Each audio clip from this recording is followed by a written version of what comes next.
وكفى والصلاة والسلام على من لا نبي بعده أما بعد فأعوذ بالله من الشيطان الرجيم بسم الله الرحمن الرحيم شهد الله أنه لا إله إلا هو والملائكة وأولو العلم قائما بالقسط لا إله إلا هو العزيز الحكيم. وقال النبي صلى الله عليه وسلم إن الله يرفع بهذا الكتاب أقواما ويزع به آخرين. صدق الله مولانا العظيم. هو النبي الأمي الهاشمي المدني الكريم، ونحن على ذلك لمن الشاهدين والشاكرين، والحمد لله رب العالمين. واجب الاحترام عزیزان گرامی، آپ کے سامنے قرآن کریم فرقان مجید کی سورہ آل عمران کی ایک آیت کریمہ تلاوت کی اور رسول اللہ صلی اللہ علیہ وسلم کی ایک حدیث مبارکہ پیش کی. قرآن کی اس آیت میں اللہ فرما رہے ہیں کہ اللہ گواہ ہے اور فرشتے گواہ ہیں اور علم والے گواہ ہیں اس بات پر کہ اس کے سوا کوئی معبود نہیں. مفسرین نے لکھا ہے کہ اس آیت کریمہ میں علم اور علم والوں کی فضیلت بتائی گئی ہے. ایک یہ ہے کہ علم اور علم والوں کی فضیلت میں اور آپ بیان کریں. ایک یہ ہے کہ علم اور علم والوں کی فضیلت اللہ کا قرآن بیان کرے. اس آیت کریمہ میں علم والوں کی فضیلت یوں بتائی گئی کہ اللہ نے اپنی گواہی کے ساتھ علم والوں کی گواہی کا ذکر کیا. اللہ بھی گواہ، فرشتے بھی گواہ اور علم والے بھی گواہ. یا تمام انسانوں کو چھوڑ کر صرف علم والوں کو ذکر کیا گیا. یہ نہیں کہا کہ سارے انسان گواہ ہیں. جیسے ایک موقع پر قرآن کریم میں اللہ فرماتے ہیں انما یخشی اللہ من عبادہ العلماء، کہ اللہ سے حقیقت میں ڈرنے والے وہ علماء ہیں. اور لوگ بھی ڈرتے ہیں، لیکن جو خشیت علماء کے دلوں میں ہے وہ عام انسانوں کے دلوں میں نہیں. اسی طرح اس آیت کریمہ میں اللہ فرما رہے ہیں کہ اللہ بھی گواہ ہے، فرشتے بھی گواہ ہیں، اور علم والے بھی گواہ ہیں کہ اللہ کے سوا کوئی معبود نہیں۔ تو ایک فضیلت اللہ نے اپنی گواہی کے ساتھ علم والوں کی گواہی کو ذکر کیا۔ دوسری فضیلت اللہ نے فرشتوں کی گواہی کے ساتھ علماء کی گواہی کو ذکر کیا۔ فرشتے معصوم ہیں، نورانی مخلوق ہیں، لا یعصون اللہ ما امرہم، وہ اللہ کے کسی حکم کی نافرمانی نہیں کرتے۔ وَيَفْعَلُونَ مَا يُؤْمَرُونَ، کر گزرتے ہیں جو انہیں حکم دیا جاتا ہے۔ کوئی رکوع میں ہے، کوئی سجدے میں ہے، کوئی قیام میں ہے، کوئی تسبیح میں ہے، کوئی عرش کو اٹھائے ہوئے ہیں۔ نحن نسبح بحمدک ونقدس لک۔ تو دوسری فضیلت یہ ہے کہ اللہ نے فرشتوں کی گواہی کے ساتھ علم والوں کی گواہی کو ذکر کیا۔ تیسری فضیلت کہ اللہ نے علم والوں کو گواہ بنایا۔ کس بات پر؟ کائنات کی سب سے بڑی حقیقت توحید پر، کہ اللہ کے سوا کوئی معبود نہیں۔ اور جب گواہی بڑی ہوتی ہے تو گواہ بھی بڑے ہوتے ہیں۔ بڑی چیز کے لیے بڑے لوگ گواہی دیتے ہیں۔ اللہ نے اپنی گواہی کے ساتھ، فرشتوں کی گواہی کے ساتھ علماء کی گواہی کو ذکر کیا، اور کائنات کی سب سے بڑی حقیقت توحید پر اللہ نے علم والوں کو گواہ بنائے۔ اور ایک فضیلت یہ ہے کہ جو گواہ ہوتا ہے وہ عادل ہوتا ہے، انصاف کرنے والا ہوتا ہے۔ گواہ کے لیے شرط یہ ہے کہ وہ عادل ہو، جھوٹے کی گواہی نہیں چلتی، فاسق کی گواہی نہیں چلتی، جس کو حد قذف لگائی گئی ہو اس کی گواہی نہیں چلتی، نابالغ کی گواہی نہیں چلتی۔ تو اللہ نے اس آیت میں علم والوں کو گواہ بنا کر یہ بھی کہہ دیا کہ عادل علماء ہیں، علم والے ہیں۔ شہد اللہ انہ لا الہ الا ہو والملائکۃ واولو العلم قائما بالقسط۔ ابن کثیر رحمۃ اللہ علیہ نے اپنی تفسیر میں لکھا ہے کہ خصوصیت عظیمہ للعلماء فی ھذا المقام، اس آیت میں علماء کی ایک خاص فضیلت کو ذکر کیا گیا ہے۔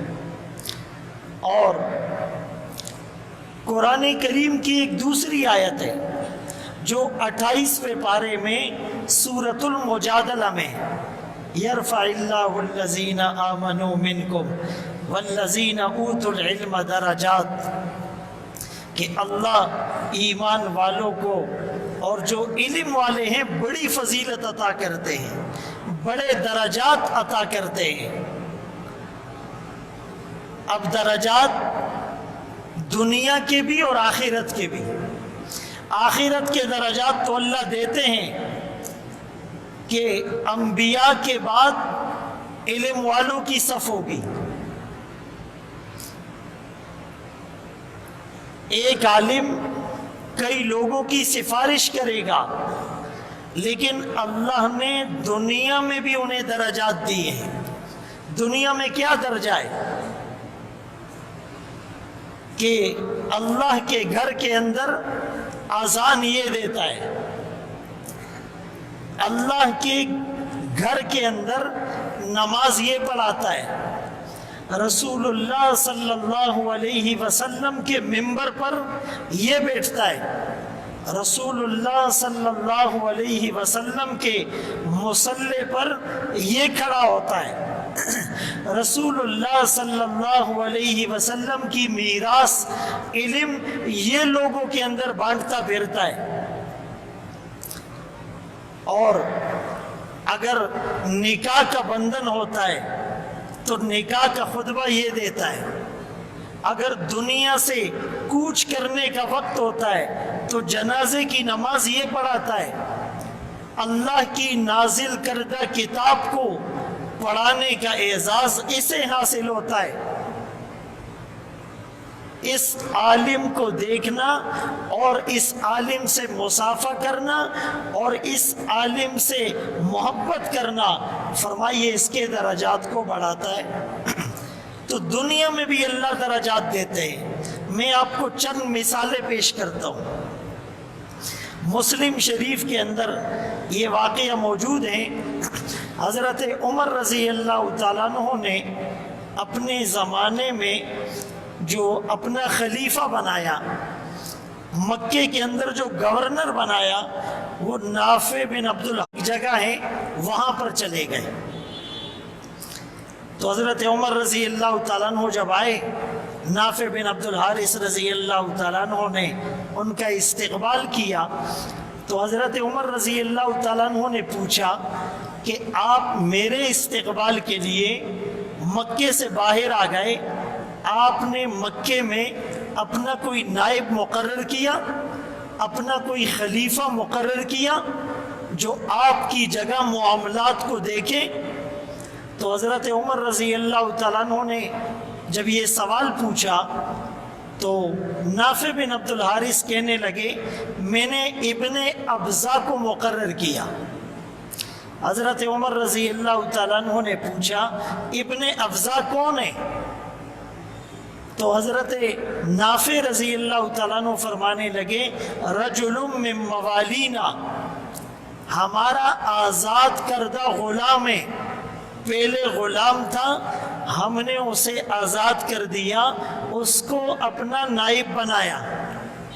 حضرت عمر رضی اللہ تعالیٰ عنہ نے پوچھا، آزاد لوگوں کو چھوڑ کر ایک غلام کو، آزاد کردہ غلام کو تم نے نائب بنایا، مکے کے لوگ اعتراض کر سکتے ہیں، تم نے غلام کو کیوں نائب بنایا؟ حضرت نافع رضی اللہ تعالیٰ عنہ فرمانے لگے، اس لیے کہ وہ قارئ لکتاب اللہ، قرآن کا بڑا قاری ہے، عالم بالفرائض، مسائل کو جانتا ہے، قاضٍ، فیصلہ کرنے کی صلاحیت رکھتا ہے۔ تو حضرت عمر رضی اللہ تعالیٰ عنہ کی آنکھوں میں آنسو آ گئے اور فرمایا، رسول اللہ صلی اللہ علیہ وسلم نے سچ فرمایا کہ یہ قرآن ایسی چیز ہے، ان اللہ یرفع بہذا الکتاب اقواما ویضع بہ آخرین، اللہ اس کتاب کے ذریعے سے بہت سو کو بلندی عطا کرتا ہے، بہت سو کو پست کر دیتا ہے۔ وہ معزز تھے زمانے میں مسلمان ہو کر، ہم ذلیل و خوار ہوئے تارک قرآن ہو کر۔ یعنی قرآن کی وجہ سے ایک غلام آج مکے کا خلیفہ بن گیا ہے، نائب گورنر بن گیا ہے۔ تو یہ فضیلت ملی قرآن کی وجہ سے، یہ فضیلت ملی علم کی وجہ سے۔ میں یہ سمجھانا چاہ رہا ہوں، علم کی وجہ سے آخرت میں تو درجات بلند ہوں گے، دنیا میں بھی اللہ درجات عطا کرتا ہے۔ دوسری مثال، حضرت سالم رضی اللہ تعالیٰ عنہ، یہ بھی ایک غلام تھے، ابو حذیفہ رضی اللہ تعالیٰ عنہ کے آزاد کردہ غلام تھے۔ شام میں ان کی بولی لگ رہی تھی، کوئی خریدار نہیں تھا، کوئی خریدنے کو تیار نہیں تھا۔ جب تک بکے نہ تھے کوئی پوچھتا نہ تھا، تو نے خرید کر ہمیں انمول کر دیا۔ شام سے مکے لائے گئے، مکے میں کھڑے ہوئے، کوئی خریدار نہیں، کوئی بولی لگانے والا نہیں۔ آخر کار حضرت ابو حذیفہ رضی اللہ تعالیٰ عنہ نے خرید کر آزاد کر دیا۔ یہ حضرت سالم رضی اللہ تعالیٰ عنہ جو غلام تھے، جن کا کوئی قد کاٹ نہ تھا، جن کو کوئی خریدنے کے لیے تیار نہ تھا، جن کی کوئی بڑی قیمت لگانے والا نہیں تھا، جب یہ مسلمان ہوئے تو قرآن کریم کو سیکھا، قرآن کریم کے قاری بنے، اور پھر صحابہ نے انہیں مسجد قباء کا امام بنایا۔ مدینے میں رسول اللہ صلی اللہ علیہ وسلم نے ہجرت کے بعد جو سب سے پہلی مسجد بنائی وہ مسجد نبوی نہیں تھی، وہ مسجد قباء تھی۔ اس مسجد قباء کو قرآن میں اللہ نے ذکر کیا، لمسجد اسس علی التقوی، کہ وہ مسجد جس کی بنیاد تقوی پر رکھی گئی، وہ مسجد جس کے رہنے والوں کی قرآن نے فضیلت بیان کی، یحبون ان یتطہروا، یہ خوب پاکی حاصل کرتے ہیں، وہ مسجد جس میں 2 رکعت نفل پڑھنے پر عمرے کا ثواب ملتا ہے، اس مسجد کا امام بنے حضرت سالم، وہ حضرت سالم جو غلام تھے، وہ حضرت سالم جن کو کوئی خریدنے کے لیے تیار نہ تھا، وہ حضرت سالم جس کی کوئی بولی لگانے والا نہیں تھا، آج مسجد قباء کا امام بنا، اور پیچھے مقتدیوں میں حضرت عمر رضی اللہ تعالیٰ عنہ کھڑے ہوئے۔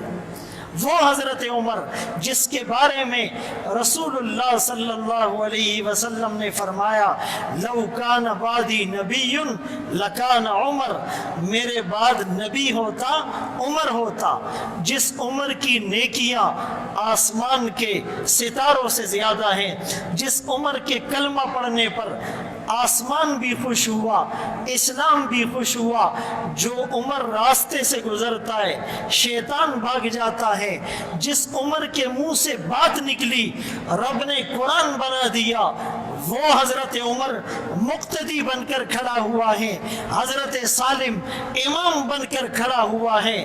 یہ فضیلت حضرت سالم کو کیوں ملی؟ قرآن کی وجہ سے، علم کی وجہ سے۔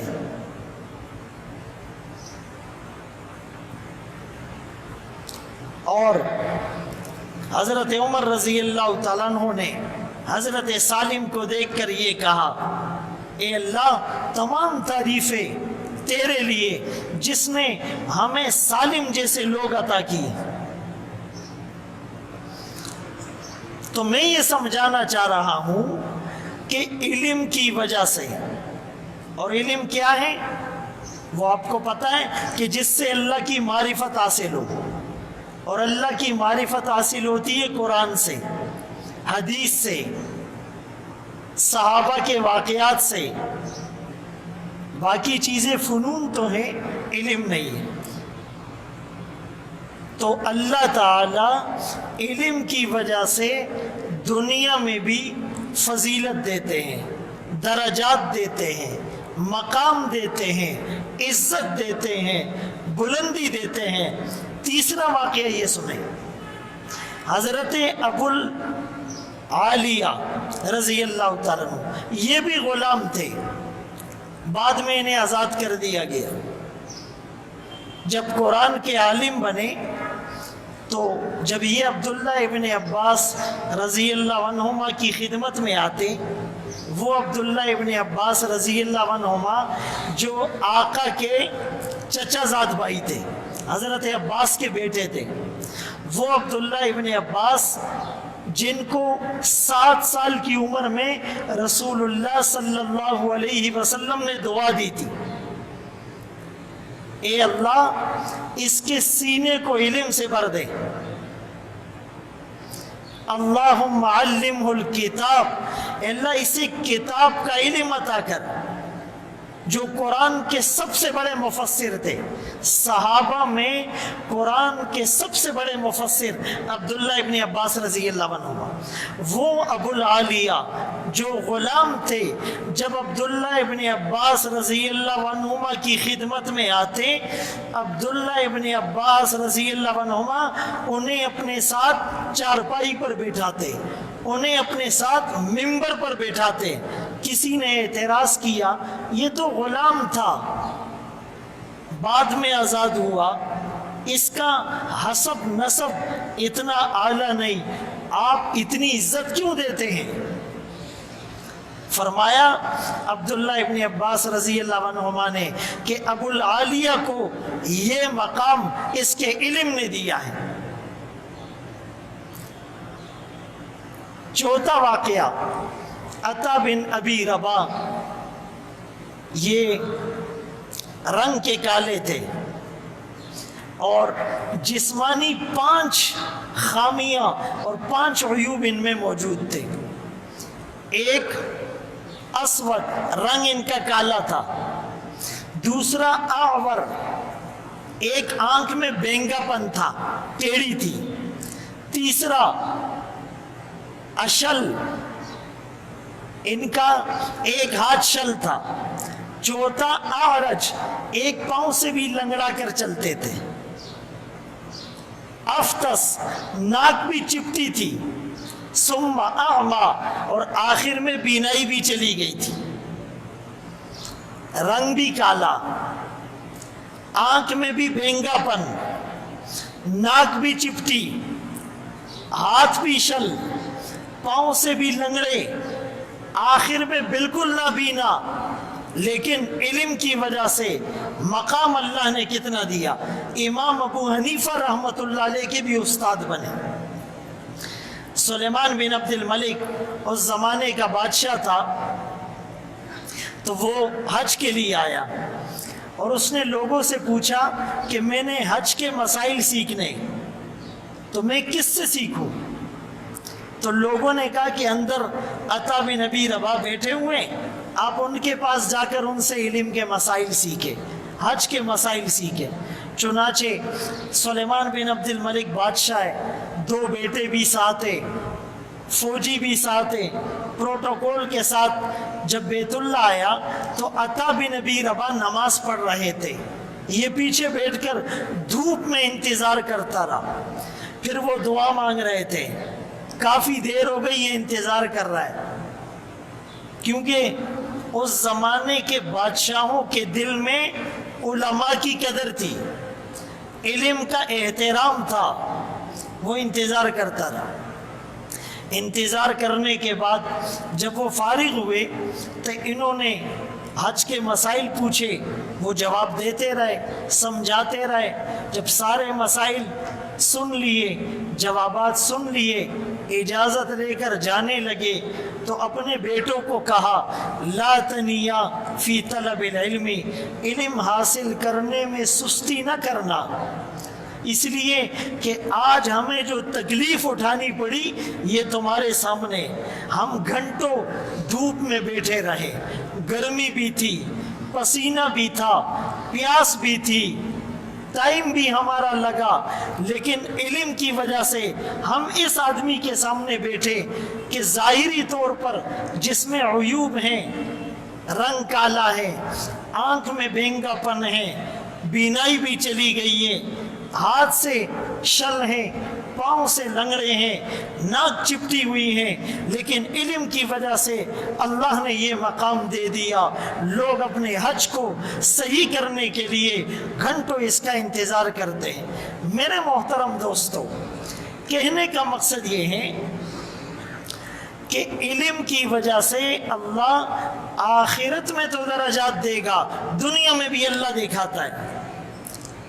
اب اگر ہم عزت چاہتے ہیں تو عزت مال میں نہیں ہے۔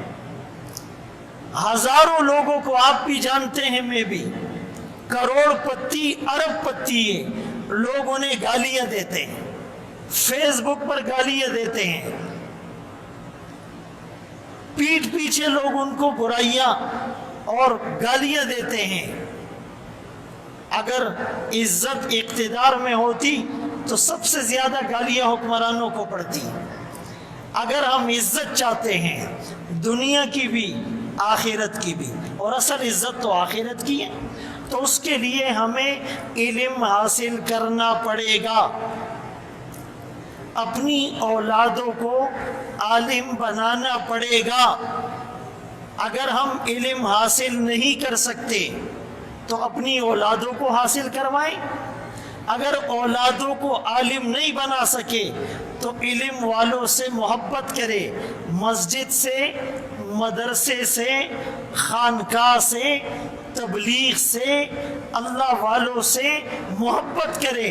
رسول اللہ صلی اللہ علیہ وسلم نے فرمایا یا تو عالم بنو یا علم حاصل کرنے والے بنو یا ان کے ساتھ معاونت کرنے والے بنو. چوتے نہ بنو، ہلاک ہو جاؤ گے. چوتے نہ بنو، ہلاک ہو جاؤ گے. رسول اللہ صلی اللہ علیہ وسلم کا فرمان ہے. اب کتنے خوش قسمت ہے وہ جو عالم ہے یا طالب علم ہے یا علم والوں سے محبت اور تعاون کرتے ہیں، اور کتنے بدقسمت ہیں وہ جو خود عالم نہیں، ان کی اولاد میں بھی کوئی عالم نہیں، اور ان کے دل میں علم والوں کی فضیلت اور ان سے تعاون کا جذبہ بھی نہیں. جیسے ہم کرونا کا ٹیسٹ کرتے ہیں نا کہ یار پازیٹیو ہیں یا نیگیٹو ہیں، یہ ٹیسٹ کرو کہ میرے دل میں علم کی کتنی محبت ہے، علم والوں کی کتنی محبت ہے. میں 24 گھنٹے میں قرآن کو کتنا وقت دیتا ہوں، میں اپنی 60 سالہ زندگی میں کتنی حدیثیں یاد کر چکا ہوں، میں اپنے 40 سالہ کیریئر میں کتنے علماء کی مجلسوں میں بیٹھا ہوں. اپنا ٹیسٹ کرو.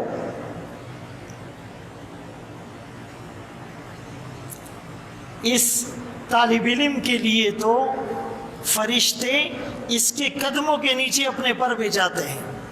سمندر میں مچھلیاں دعا کرتی ہیں، ہوا میں اڑتے ہوئے پرندے دعا کرتے ہیں، فرشتے ان کے ساتھ آ کر ان کے بستروں پر مصافحہ کرتے ہیں. اب یہ جو شوال کا مہینہ ہے اس میں مدارس میں داخلے ہو رہے ہیں. یہی موقع ہے کہ آپ یہ جو بڑی عمر کے لوگ ہیں، آج کل ہر مدرسے میں تعلیم بالغان کا سسٹم موجود ہے. آپ فجر کے بعد پڑھنا چاہیں، آپ مغرب کے بعد پڑھنا چاہیں، آپ عشاء کے بعد پڑھنا چاہیں، آپ صبح مارننگ میں 12 بجے تک پڑھنا چاہیں، آپ ویکینڈ پر ہفتہ اتوار کو کلاسیں لینا چاہیں، ہر طرح کے مواقع موجود ہیں، مدارس موجود ہیں. علماء نے اپنے آپ کو وقف کر دیا ہے. اب جس کا جی چاہے آئے، پائے روشنی. ہم نے دیا جلا کے سر عام رکھ دیا. ابھی تو کوئی یہ بھی نہیں کہہ سکتا ہے جی زمانگ وقت تیر شوے دے، ہمارا وقت گزر گیا. نہیں، جو باقی ہے یہ گزرا نہیں ہے، اس کی پوچھ ہوگی، اس کی پوچھ ہوگی. تو بڑی عمر کے لوگ بھی قاعدہ شروع کرو، ناظرہ شروع کرو، تجوید سے قرآن پڑھو، تفسیر پڑھو، درسوں میں بیٹھو، حدیثیں یاد کرو، مسائل کو سمجھو، اپنی اولادوں کو، اپنی خواتین کو بھیجو. ہر گلی میں خواتین کا مدرسہ ہے، ہر مسجد کی نگرانی میں خواتین کا مدرسہ ہے. فل ٹائم پڑھائی، 1 وقت کی پڑھائی، 2 گھنٹوں کی پڑھائی، 1 گھنٹے کی پڑھائی، بچیوں کے لیے، نوجوان لڑکیوں کے لیے، بڑی عمر کی عورتوں کے لیے، جن کو لکھنا پڑھنا آتا ہے ان کے لیے، جن کو لکھنا پڑھنا نہیں آتا ان کے لیے. ہر طرح کے مواقع موجود ہیں. میں اور آپ فائدہ نہ اٹھائے تو کیا کہیں. اسی لیے آج علم کی فضیلت پر بات کرنے کا مقصد یہ تھا کہ ہم اس سے فائدہ اٹھائیں، ورنہ کل ہم پچھتائیں گے لیکن کوئی فائدہ نہیں ہوگا. کل ہمارا رونا، چیخنا، چلانا، ندامت کے آنسو بہانا، پچھتانا، کف افسوس ملنا کچھ کام نہیں آئے گا آج اگر ہم نے فائدہ نہیں اٹھایا۔ میں اکثر یہ کہا کرتا ہوں، ہم لوگوں کو اسکول کی تعلیم سے نہیں روکتے۔